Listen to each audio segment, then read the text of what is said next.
The morning my daughter-in-law told me to eat in my room, I was standing at my own kitchen counter, pouring myself a cup of coffee I had made in my own coffee maker, in my own kitchen, in the house I had lived in for 31 years.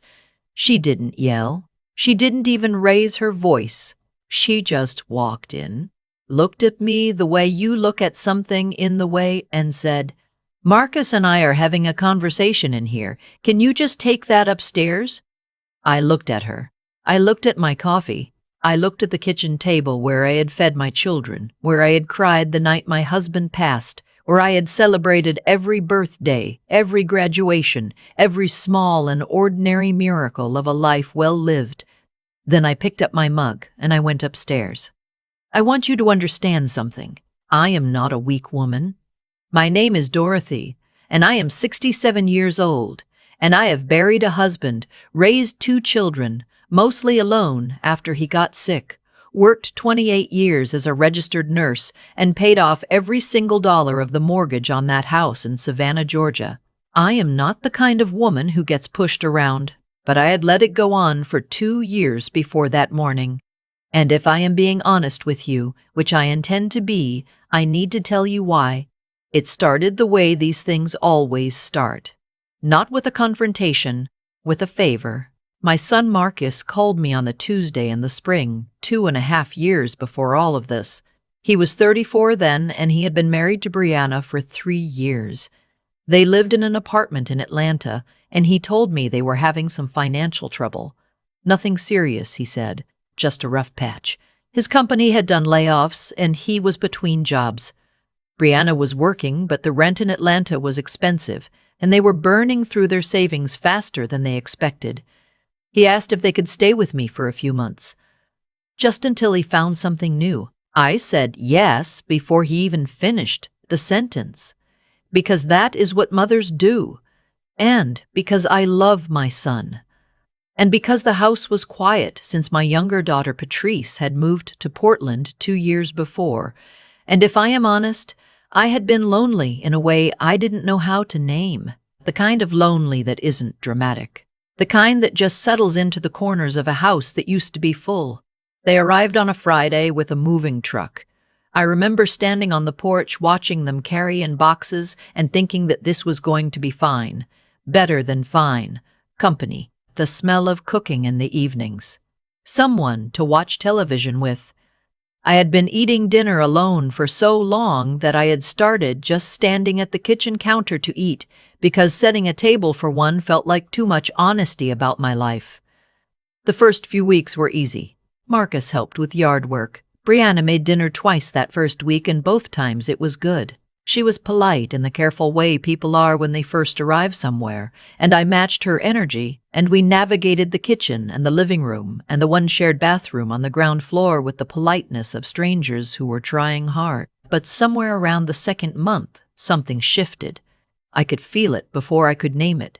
Little things. The television volume. Brianna liked it loud, and I have sensitive ears from years of night shifts where I had trained myself to hear things others couldn't. I mentioned it once, gently, and she turned it down. But the next evening it was back up again, and after that I started watching TV in my bedroom most nights. My chair in the living room. I had a particular chair, green upholstered, slightly worn on the right arm where I always rested my hand. It had been my husband Raymond's chair first, and after he passed I claimed it because sitting in it still felt, after all these years, like some small form of closeness. Brianna started sitting in it.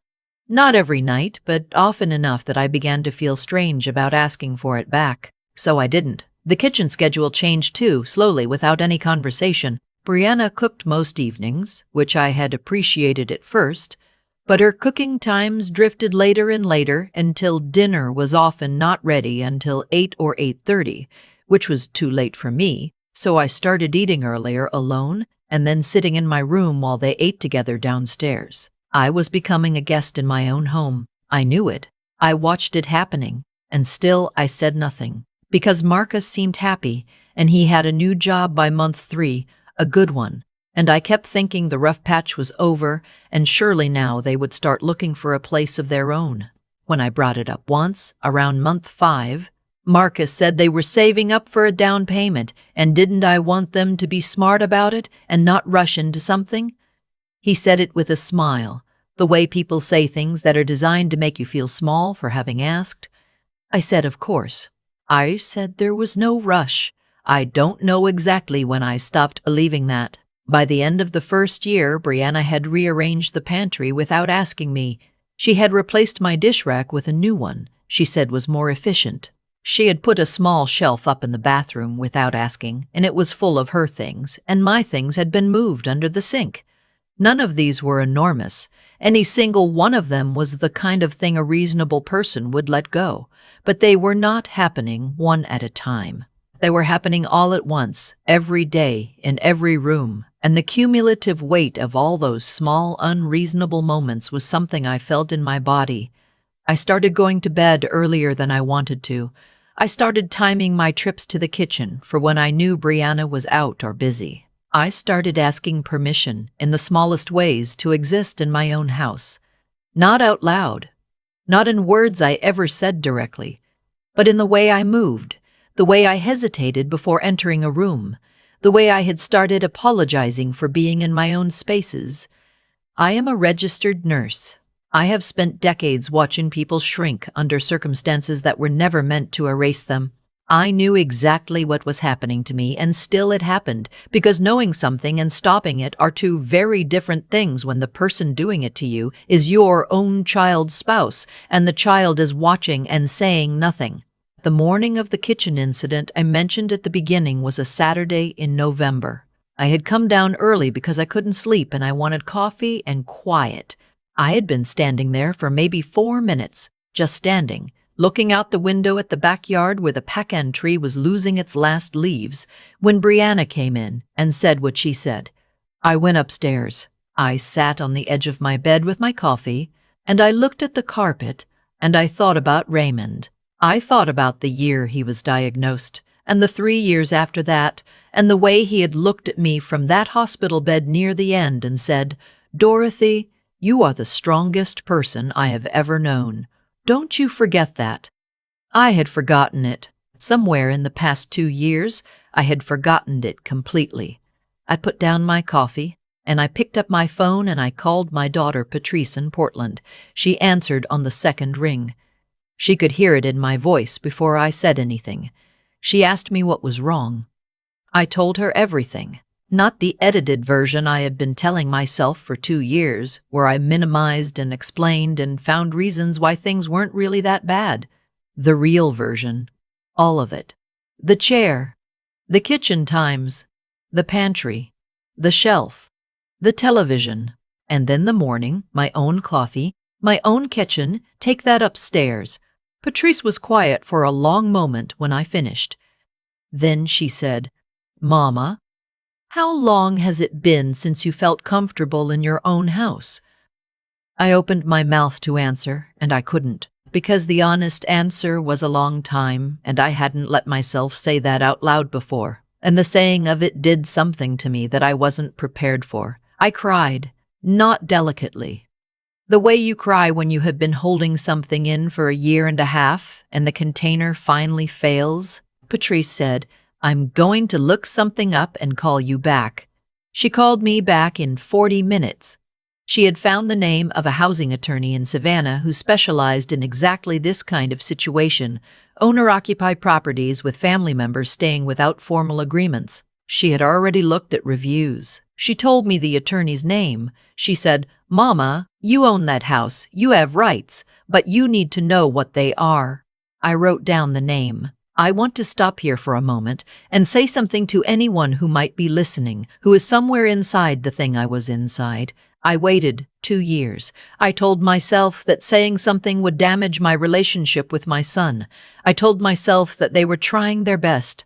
I told myself that I was overreacting, that I was too sensitive, that the problem was my attitude and not the situation.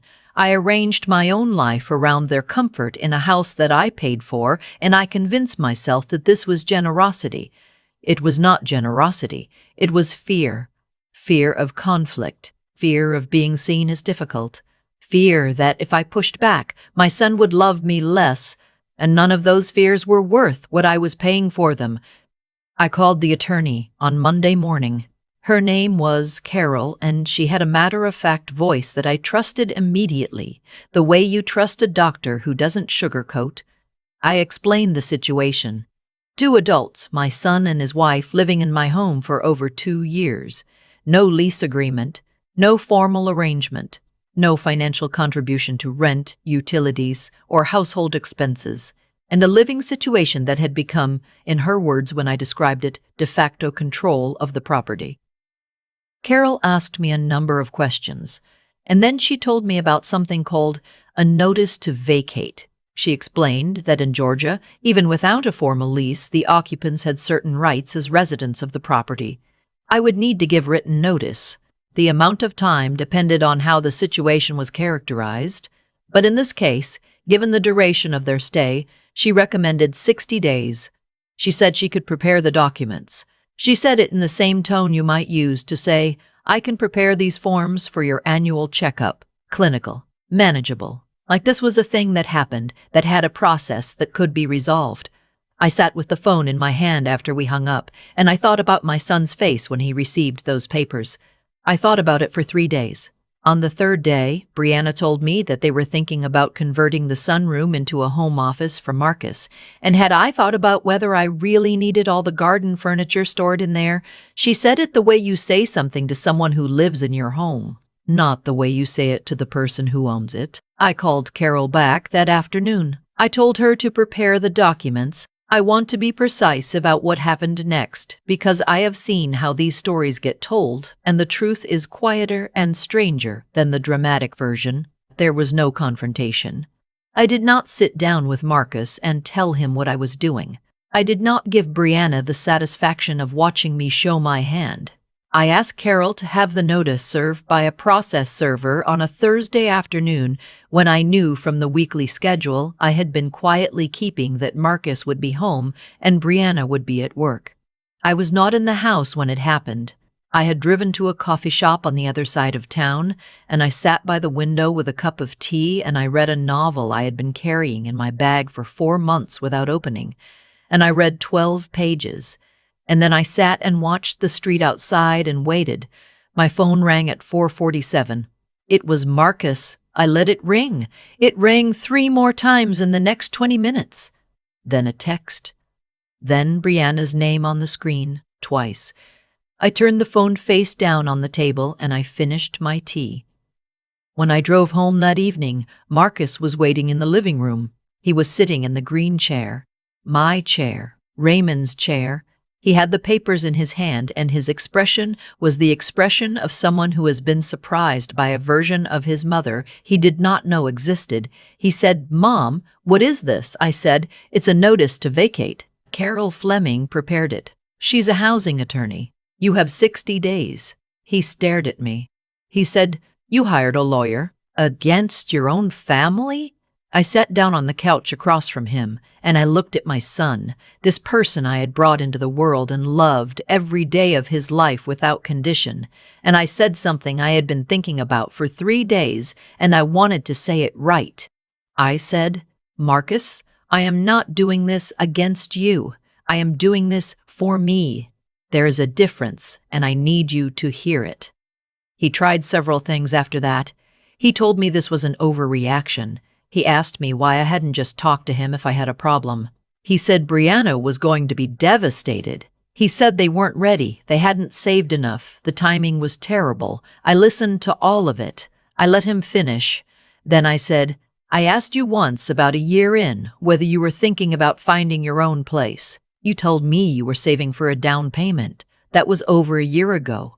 In 2 years, neither of you has offered to contribute anything to this household. Not rent, not utilities, not groceries on a consistent basis. I stopped eating in my own kitchen because I felt unwelcome. I stopped sitting in my own living room. I moved my own belongings to make space for yours. I have 63 years of living behind me, and I spent 2 of them apologizing for being in my own home." I paused. 60 days is generous. Please use it. Marcus didn't speak for a moment. His jaw was tight. He looked at the papers in his hands. Then he looked up and he said, "Did Patrice put you up to this?" I said. Patrice reminded me of something I had forgotten. That's different.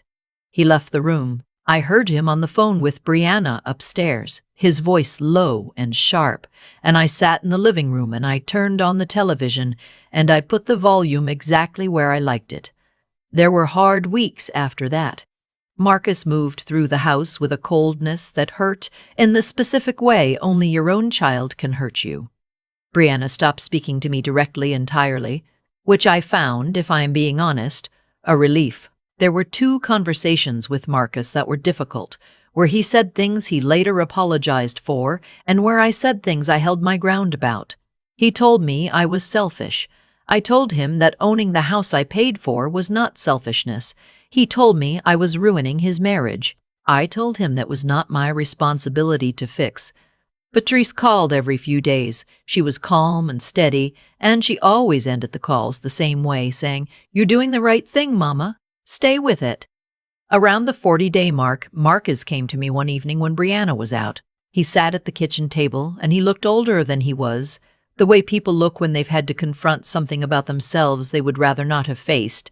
He said he had been thinking about it. He said he understood that they had taken advantage of a situation I had been too generous to end. He didn't use those words exactly, but that was the shape of what he said. He didn't apologize for Brianna, but he apologized for himself, for not paying attention, for letting the months pass without having the conversations he should have had with both of us. It was a real apology. I've given enough care to enough people over enough years to know the difference between a real apology and a strategic one. This was real.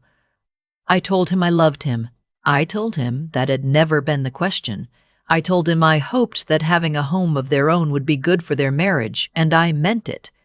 They found an apartment in a suburb south of Savannah. It was smaller than they wanted and further from Marcus's office than was ideal. And the day they moved out, I helped them carry boxes to the truck, and I hugged my son in the driveway for a long time. When the truck pulled away, I stood on the porch for a while. Then I went inside. I went to the kitchen and I made a full pot of coffee, and I poured it into my largest mug, and I stood at the counter and I looked at the pantry, reorganized back to my system now, and the dish rack, the original one I had retrieved from the garage, and the kitchen table, just the kitchen table. Early morning light coming through the window above the sink the way it had come through every morning for 31 years. I took my coffee to the living room. I sat down in the green chair, Raymond's chair. My chair now and always. I put my hand on the worn place on the right arm and I sat with the quiet. Not the hollow quiet of a house where you have made yourself invisible. The other kind.